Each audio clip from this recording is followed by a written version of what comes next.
Jorge, você acredita em justiça do futebol? Quem me acompanha há mais tempo sabe que eu considero esse conceito muito relativo, nem sempre aplicável, mas assim, não tem a menor dúvida que nesse confronto entre Corinthians e Fortaleza na Sul-Americana, a goleada no agregado explica muito bem, desenha muito bem o que foi a superioridade de um time em relação ao outro nos 180 minutos. É um Corinthians mais confiante, é um Corinthians num momento muito positivo, para desespero daqueles que não gostam de tratar de notícias positivas nos rivais, mas aí não é jornalista, é torcedor, mas tem muito por aí. E é um Corinthians botando grana no bolso. Momento muito positivo. E um Fortaleza que me decepcionou bastante no confronto, mas bastante mesmo. Vamos falar disso aqui no vídeo. Like, se inscreva, ative o sininho nessa quarta-feira, rumo a 240 mil inscritos por aqui. Bom almoço para todo mundo. E é o seguinte, hoje tem Libertadores, tem 2 confrontos brasileiros, excelentes oportunidades para você dentro da AG. Meu link tá aqui, você acessa apontando a câmera para esse QR Code e tem um bônus de boas-vindas te esperando também para você fazer a primeira fezinha de graça, beleza? QR Code na tela. Em 180 minutos, 5-0 Corinthians, em cima do Fortaleza. Terceiro colocado do Campeonato Brasileiro. É a primeira coisa que deveria nos chamar a atenção aqui. O Corinthians fez um confronto sólido, seguro, superior contra o terceiro colocado da Série A. Um time que briga para ser campeão brasileiro. Um time que chegou muito perto do título da Sul-Americana no ano passado. Que tratava a competição com enorme importância. Então o Corinthians não eliminou qualquer um. Fim de semana aqui, eu fiz um vídeo tratando da evolução do Corinthians porque eu me proponho a falar de desempenho. Eu me proponho a falar de jogo. Eu me proponho a falar de caminhos para as vitórias e não necessariamente do resultado em si. E aí, quando você fala sobre isso e apresenta elementos fáticos, olha, gente, o Corinthians está em evolução. O Corinthians está permitindo com que o seu torcedor confie mais nele. Ah, mas ganhou do Lanterna do Campeonato Brasileiro. Ganhou de ninguém. Ok, o que falaremos então do confronto contra o Fortaleza? O que falaremos dessa sequência de vitórias do Corinthians, da atuação contra o Flamengo, por exemplo? Uma excelente atuação em Itaquera. Esse time está em evolução. Rivais gostando ou não, jornalista torcedor gostando ou não, a verdade é essa. Esse time está em evolução. Então, é a primeira coisa, né? Eliminou o terceiro colocado da Série A de maneira contundente. O Corinthians já tinha sido superior no primeiro jogo, com uma bela atuação do Coronado, finalizando mais, tendo mais posse de bola. Já foi melhor em todos os aspectos no primeiro jogo. E ontem ele faz um primeiro tempo de controle. Primeiro tempo, a rigor, 3 chances de gol. 2 pelo Corinthians, a primeira na pressão do Yuri Alberto. Precisamos falar de Yuri Alberto nesse vídeo aqui. Esse vídeo aqui se renderá ao momento de Yuri Alberto. Com 11 minutos ele faz a pressão em cima do Cardona, na entrada da área, a bola sobra para o Coronado e o João Ricardo tem que fazer a defesa. E aos 26 o Breno Bidon tem uma chance também, ele bate cruzado quase na linha de fundo, o João Ricardo toca com a pontinha dos dedos. Foram as 2 chances do Corinthians no primeiro tempo. Daqui a pouco no final do vídeo eu falo especificamente do Fortaleza. Mas foi um primeiro tempo muito de controle. O Fortaleza dava muito espaço, o Corinthians conseguia circular bem a bola, finalizou mais do que o Fortaleza no primeiro tempo, mas sem a necessidade de colocar um ritmo muito forte. Então a coisa estava ali segura, defensivamente, o time sofreu pouco, Fortaleza, né, não chegou tanto, trabalhou a bola como quis, teve espaço para isso e levou o 0-0 para o intervalo. Então, primeiro tempo de controle e administração do Corinthians dentro da Neoquímica Arena.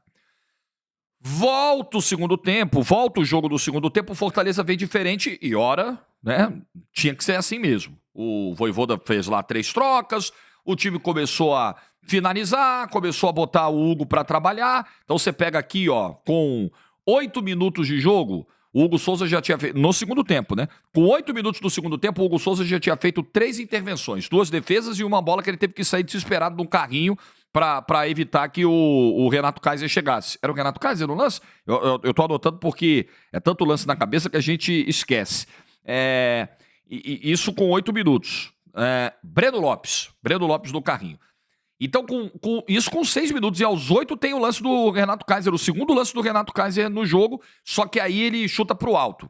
Então, veja, em 8 minutos do segundo tempo, o Corinthians sofreu o que não tinha sofrido no confronto inteiro. E aí aparece a dupla. Yuri Alberto e Romero, contestados, criticados. Yuri Alberto, especialmente por mim. O que eu penso do Yuri Alberto? Desenvolvendo um pouquinho mais o que já disse em outros vídeos aqui. O Yuri Alberto, para um centroavante, para um cara que joga na função de 9, para um cara que precisa definir jogadas, precisa do toque final, da conclusão, ele tem uma taxa de conversão baixa. Se o Yuri Alberto aproveitasse todos os passes que ele recebe do Garro, por exemplo, todas as oportunidades que ele tem na cara do gol, o Yuri Alberto teria tranquilamente mais de 30 gols na temporada. Ele não tem nem 20, né? Ele tem 17 e chegou à 6ª assistência ontem. Ainda assim, ainda com os erros, ainda com a taxa de conversão deficiente, o Yuri Alberto é um jogador importante para esse ataque do Corinthians. E nesses 2 últimos jogos, apareceu uma faceta garçom, distribuidora do Yuri Alberto, que foi muito importante. Muito importante para a classificação do Corinthians ontem e para a vitória do último fim de semana. E um entendimento com o Romero, que vai sempre te entregar, às vezes não vai te entregar lucidez, inteligência, jogada plástica, às vezes não vai. Mas ele vai te entregar luta, ele vai te entregar gols dentro da Neoquímica Arena. Ele tá perto de bater 40 gols dentro da Neoquímica, uma coisa realmente impressionante. E aí, depois das 4 chegadas do Fortaleza, 2 defesas do Hugo Souza, uma intervenção de carrinho do Hugo Souza fora da área e um gol perdido pelo Renato Kaiser dentro da pequena área. Depois desse abafa, desses sustos, os únicos sustos que o Corinthians tomou no confronto, a dupla de ataque vai lá e resolve. O Martínez roubou a bola, o Yuri Alberto foi acionado, deu um giro espetacular e percebeu o Romero livre do outro lado, fez uma inversão na medida. O Romero chega, tira o Felipe Jonathan para a jogada, tira da jogada, bate no canto, faz 1-0. Acabou o confronto.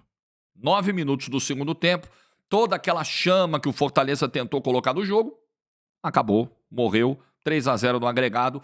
O Corinthians não ia perder essa classificação de jeito nenhum, como acabou não perdendo. E aí a dupla aparece de novo, 4 minutos depois. O Bidon sai jogando, o Yuri Alberto já faz um deslocamento super inteligente para receber essa bola em profundidade. O lançamento vem para ele e aí mais um.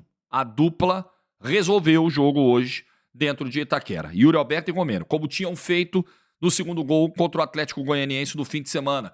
Naquela altura do jogo, praticamente sacramentando a classificação e possibilitando minutos depois a entrada do Memphis. Hoje o roteiro foi muito parecido, porque sai o gol aos 13 minutos e o Memphis entra aos 19, mais ou menos na mesma faixa que entrou sábado, com o jogo resolvido. E tem tempo para assistência do Memphis, a primeira participação direta para gol do Memphis Depay com a camisa do Corinthians numa jogada de linha de fundo, lançamento do Garro, que entrou junto com o Memphis, e aí o Memphis faz o cruzamento para o Pedro Henrique, ficou até a dúvida lá se ele estava atrás da linha da bola ou não, mas estava, o pé dele estava atrás da linha da bola, e aí o Memphis já anota aí sua primeira assistência com a camisa do Corinthians. No sábado ele teve a chance de abrir o placar, de fazer o seu primeiro gol, de fazer o 3-0, que parou no pé do goleiro do Atlético Goianiense, seria a primeira participação para gol. Hoje ele entra, aos poucos vai entrando, e é por aí mesmo. É um aproveitamento inteligente de um jogador que ficou fora dos gramados dos últimos 2 meses, desde a Eurocopa. É importante que ele entre em situações mais controladas de jogo, como foi nessas 2 ocasiões, que vá sendo aos poucos jogado com mais minutos a esse ambiente de Itaquera, de entrosamento com o grupo. Perfeita até agora a chegada do Memphis, perfeita a gestão que está sendo feita pelo técnico Ramon Dias. Uma grande classificação do Corinthians, um futebol de gente grande, de um time em claríssima evolução. É um Corinthians hoje... O Corinthians já escapou do rebaixamento então, Jorge? Então faz o seguinte, entrega a taça da Sul-Americana, da Copa do Brasil e escapou do rebaixamento. Nossa, é só fogos. Não, a escalada é grande ainda.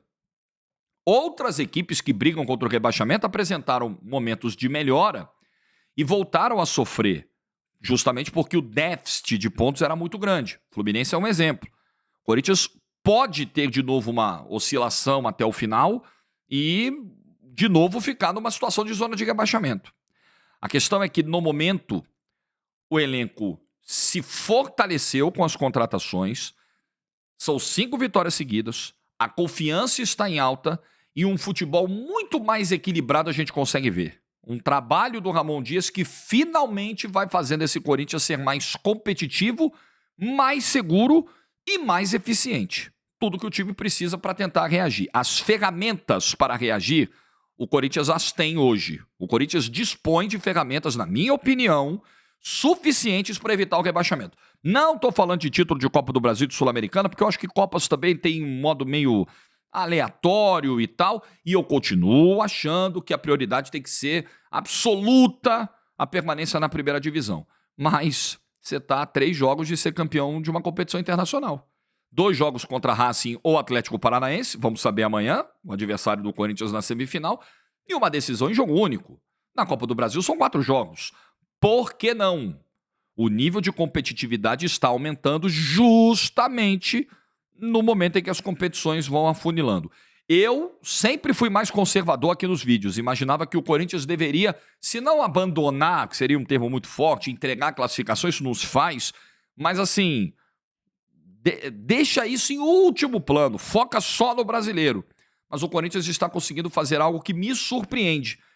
Melhorar no brasileiro, crescer no brasileiro e continuar competitivo nas Copas, mesmo rodando. No primeiro jogo não tinha André Ramalho, não tinha Garro, hoje o Garro ficou do banco.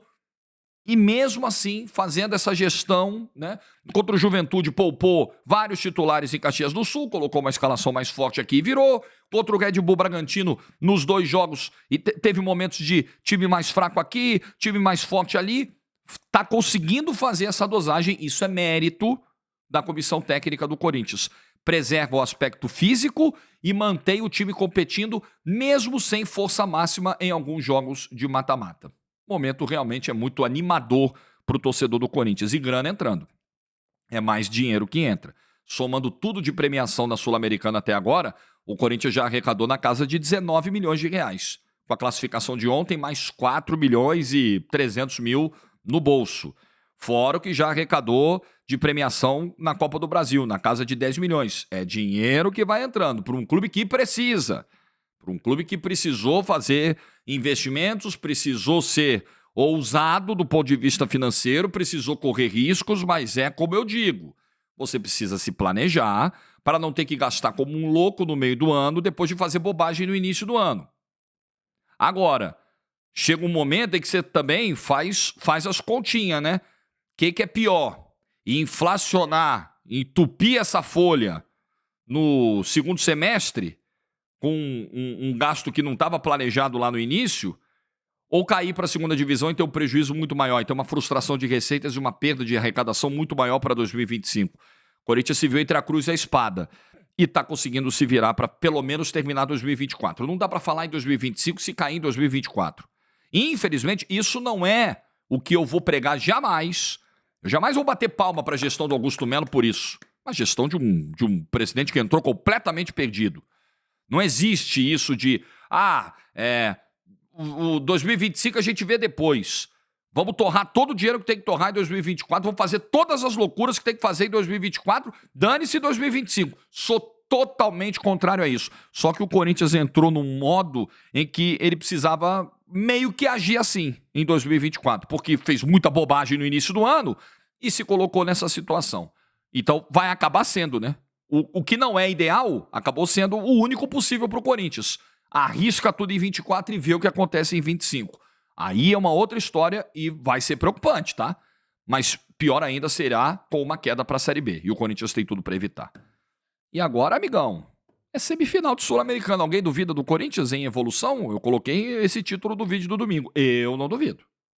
Sinceramente, com o que o campo está me mostrando, com os jogadores que o Corinthians tem, com o trabalho do Ramon Dias, eu não duvido. Agora, não posso dizer o mesmo do Fortaleza na briga pelo título brasileiro. Do Botafogo pra cá, o Fortaleza tem, daquela derrota no Newton Santos 1-0, o Fortaleza tem mais atuações ruins do que boas. Boa foi o 4-1 agora contra o Bahia, né? Com uma boa atuação individual do Marinho e tal. Mas é um Fortaleza que decepciona, de novo. O confronto inteiro foi decepcionante. Primeiro jogo de Lucero apagado, Pikachu apagado, meio-campo sem criar nada, laterais inofensivos, time desconectado. Aí o Vojvoda, com 10 minutos do segundo tempo, faz 3 alterações, o panorama não muda. Isso foi o primeiro jogo.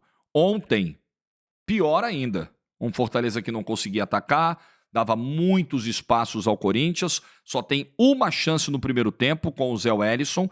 Volta mais desesperado do que voltou na ida, porque o Vojvoda faz 3 alterações de cara na volta para o segundo tempo. E aí o Fortaleza tem os seus únicos bons 8 minutos no confronto, que são as chances que eu anotei aqui, que eu já falei um pouquinho no bloco ali, onde destacava a atuação do Corinthians, mas que vale a gente destacar novamente aqui.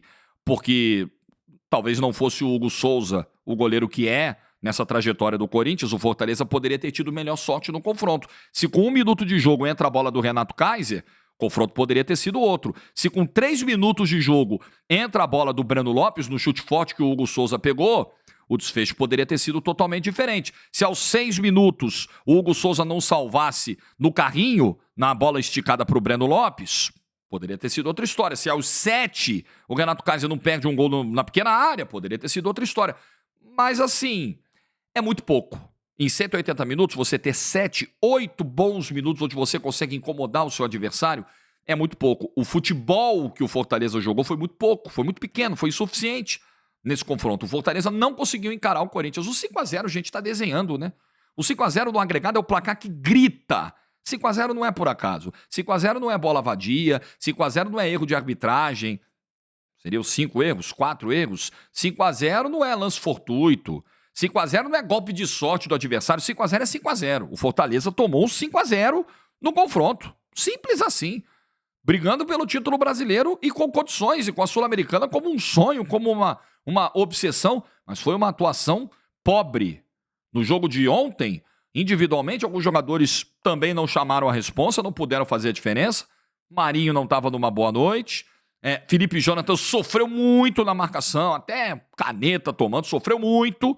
Em gols do Corinthians, nos 2 primeiros, por exemplo, você pode falar ali de uma atuação muito ruim do Felipe Jonathan.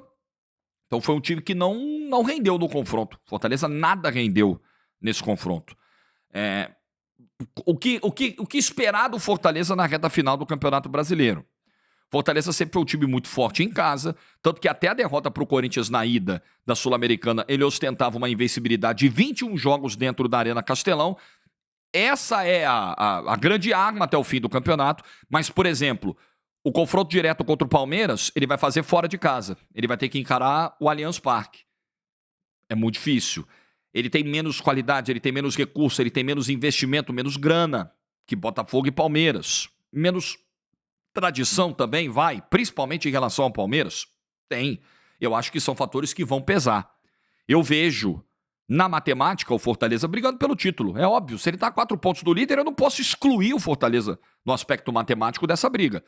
Agora, nas condições reais, nas condições de campo, nas condições de bola, de experiência, de uma série de fatores, investimento, fatores que eu citei aqui, eu não vejo o Fortaleza no mesmo fôlego e na mesma qualidade mesmo de atuações que Palmeiras e principalmente o Botafogo, que hoje joga o melhor futebol do Brasil e, para mim, será o campeão brasileiro. Mas o Palmeiras pode roubar esse título, claro que pode.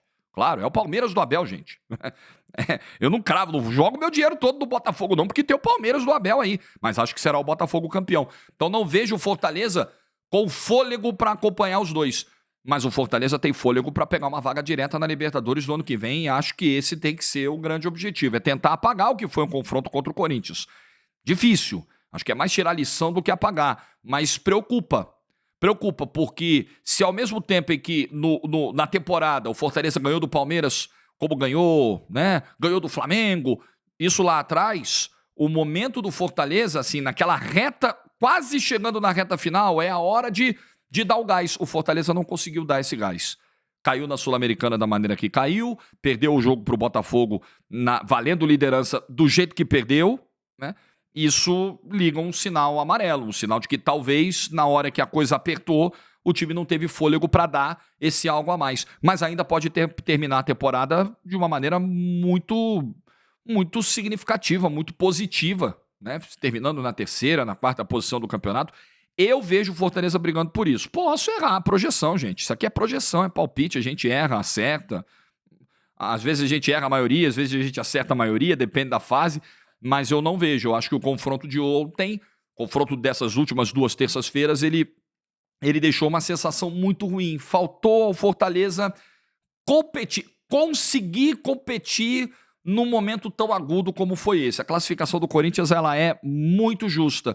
E eu acho que é uma decepção para um time que foi finalista da Sul-Americana não chegar nem na semifinal, numa temporada em que o Corinthians vinha com tantas dificuldades, né? O Fortaleza olhava e falava, opa, dá para passar. E dava.